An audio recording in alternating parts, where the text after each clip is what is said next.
Good afternoon. Arya. Hello po. Nice meeting you. Totoong pangalan mo yun? Yes, it's my Arya Bench. Talaga? Ba? Yes. Ano, Amerikano? Yun yung ano lang ma'am. Second name ko yung Bench, Arya Bench. Pero hindi ko ginamit yung family name namin. Yes, but that's my real name, Arya Bench. Yes. Saan ka nakuha ng parents mo yung Bench? Fave perfume ng, natanong ko yun. Kasi, ba't ganun? Parang ang dami nagtatanong na ang unique daw ng name ko. So, yun, natanong ko, sabi ng mom ko, yung Arya Bench, galing yun sa Bench na perfume. Yes. Then, yung sa Bench, merong nakatatak doon na Arya. So, pinag-combine niya yung Arya Bench. Kaya yun. Anyway, kung ilang movie mo na to? This is my second movie. Kasi, series yung una ko, yung Fantasia. I'm one of the girls doon. Yes. Ano Fantasia girl ka ba? Yes po. Laia? Yes po, Laia.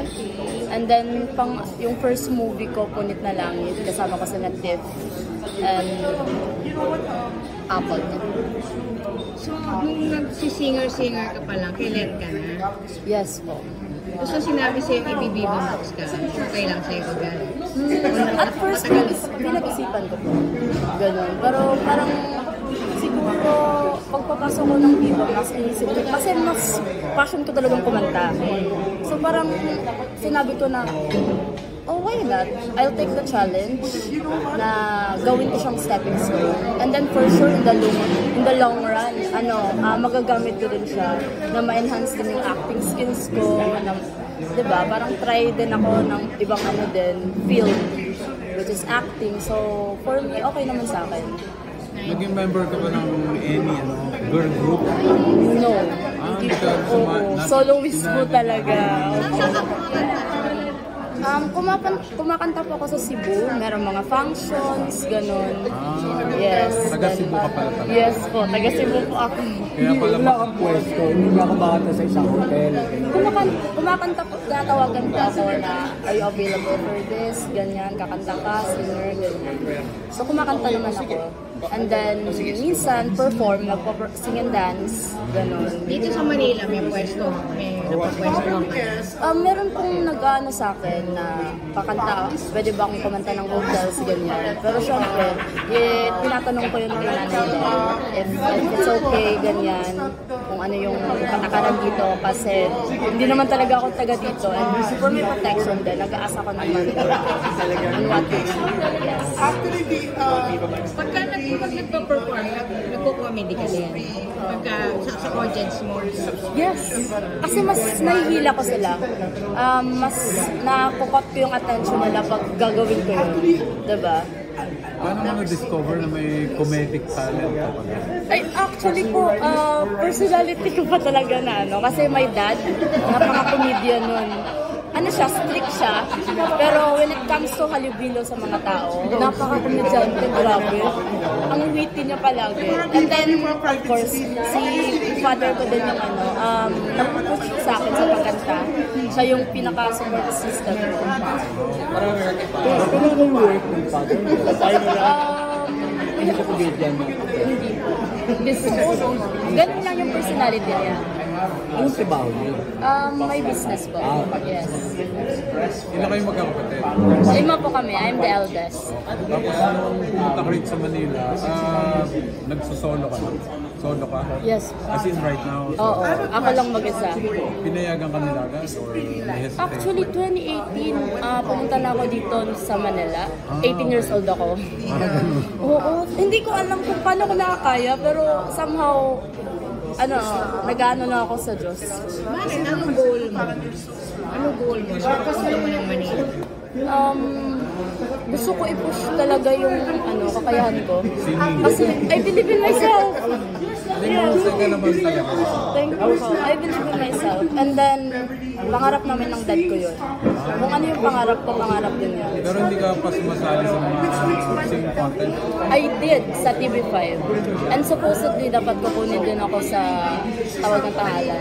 Yung mga Idol Philippines, Kaso, yun nga, parang since may contract na ako sa Viva, so parang hindi na alam ko.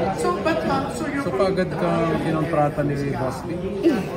Ha? Well, I think he doesn't know na I sing. Lately lang niya ata na alam. Yung sa Punit na Langit. Kasi kumanta ko ng OST nun sa movie, but not actually the OST itself. Meron pa akong part doon na kinanta ko yung OST. Sala niya na. Nag-perform din ako dito. So yun, parang naano sa Viva na, ano she sings? Punit na Langit. Ay, napanood ko namin. Thank you. Punit na Langit. Sino ang bida dito? Si Tiffany Gray and si Applebee. Si Applebee, Panina. Yes. Oo. Carino Brutal. Pero yung girl-to-girl, first time dito. Yes po, first time ko yun. Challenging, tapos best friend ko Even in yung real life. Yes po. First time mo nakakiss ng girl. Hindi na. Mga friends ko, na-kiss ko. Pero like, yung something na ano. Romantic. Oo, in a romantic way, di ba? Parang, paano ko gagawin to? Kasi iba yung sa guy. Tapos iba yung sa babae eh. Pero although, hindi ko naman inaano, I also know my pleasure. Kasi, as a girl. So parang, siguro, inaano ko na, tinatanong ko siya, syempre, sa partner ko na, ano ba yung parang open naman ako, na ano ba sa gagawin nito, ganyan, teach me. Then, siguro nasabihin ko din kung ano yung magandang i-execute, para maganda din yung movie. Paano pinapaliwanag ng director yung role nyo? Na bigla kayo meron yung girl-to-girl sex? Sabi ba na bisexual kayo? Or Hindi. Hindi naman tinatanong yung yung sexuality. Hindi naman po. Siguro, na ano din, the director believed in us na kaya naming magampanan yung role na binigay sa amin. Kasi, pinili nila kami. Oh. Yun. So meron ka ding scissoring. Oo, meron scissoring na nangyari doon. Malala, KFC, gano'n. May boyfriend ka ngayon? Wala. Pero Dati meron. Mga Pasko long term. talaga? Oo, 4 years, 3 years. Loyal Ngayon, bakit Yes. wala? Nataon lang ba o choice mo? Siguro napagod siya. Napagod ako na, kasi dati parang focus ako sa ganyan. Then ngayon parang, it's time for me to explore myself. Na ako naman, na sarili ko Bakit naman. ka napapagod? Paano ka ba magmahal? All in. All in, all out? All out. All in, all out. Ayun. Kasi long term sa akin eh. Ay, naniniwala kasi ako na ano. Di ba dapat masarap? Bakit pagod? Bakit pagod sa'yo? Masarap sa umpisa. Magiging Pero, toxic. oo, in the long run, hindi na yan love fades. Pero, what stays if you choose to be with that person? Oh, di ba hindi na ako comedy ngayon? Seryoso na yun siya.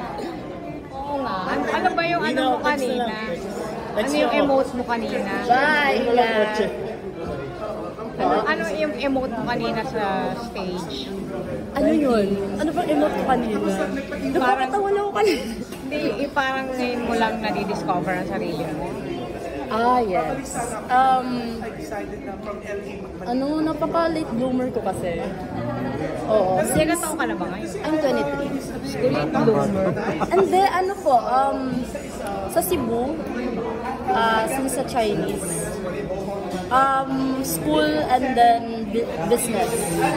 Ayun. Since grade 7 po ako, nag-work na po ako. Tinutulungan ko yung family ko. Ganun. So, school and then, the achiever din sa school. So, focus sa school and then help my parents sa business namin and then I'm the eldest. So, wala akong time na mag-party, ganyan. Like, super, like, the me today, hindi ko na-discover yun dati. Ngayon ko lang na Ibig ba sabihin, kung pagpunta mo sa Manila, isang act of rebellion? I think not. Kasi meron pa rin akong awareness. Hindi, permit mula Yes. sa parents. Oo. Alam nila na pupunta Alam, ka sa oo.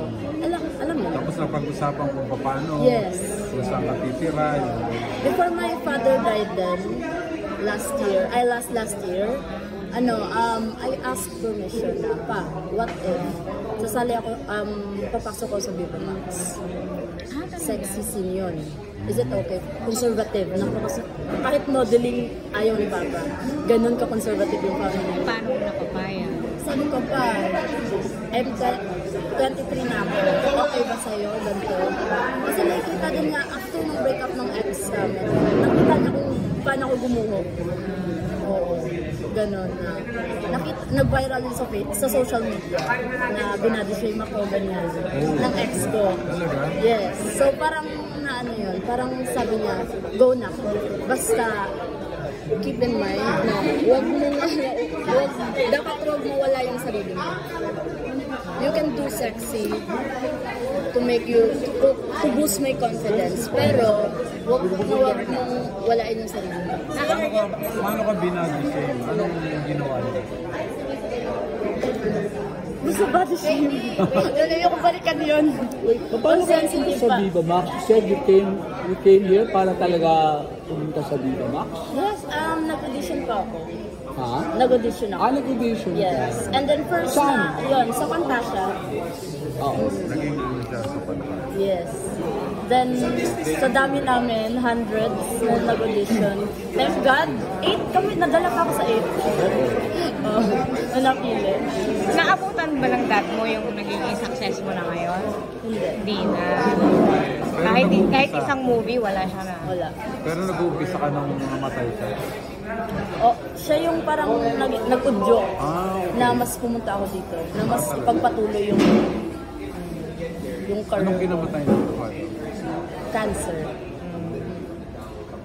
Panganay ka, breadwinner ka ba? Hindi naman. Hindi naman. May kaya naman yung Yes.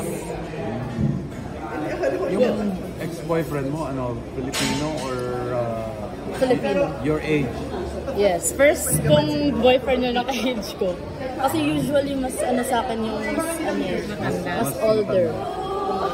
Pero hindi siya ang naka-divergent sa'yo. Hindi po siya. Okay naman ako doon. Hindi naman siya. So, ibig sabihin, hindi kayo friends. Malabo kayo maging friends, no? Well, yung family niya nag-message pa rin sa akin. Till now, respect.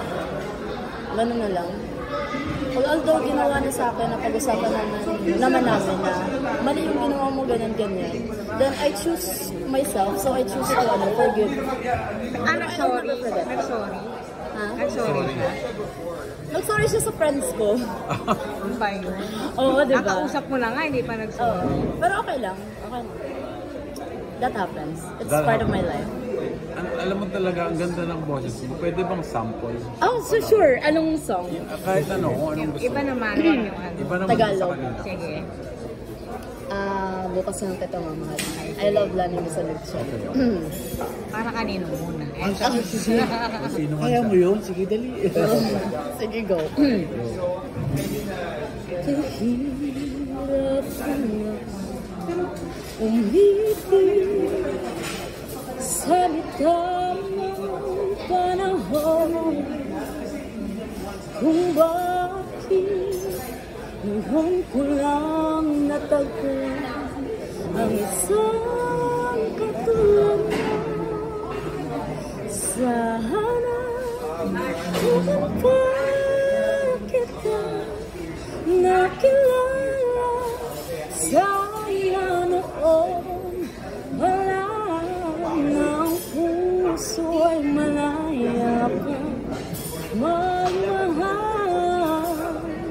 Bukas na lang kita mamahalin.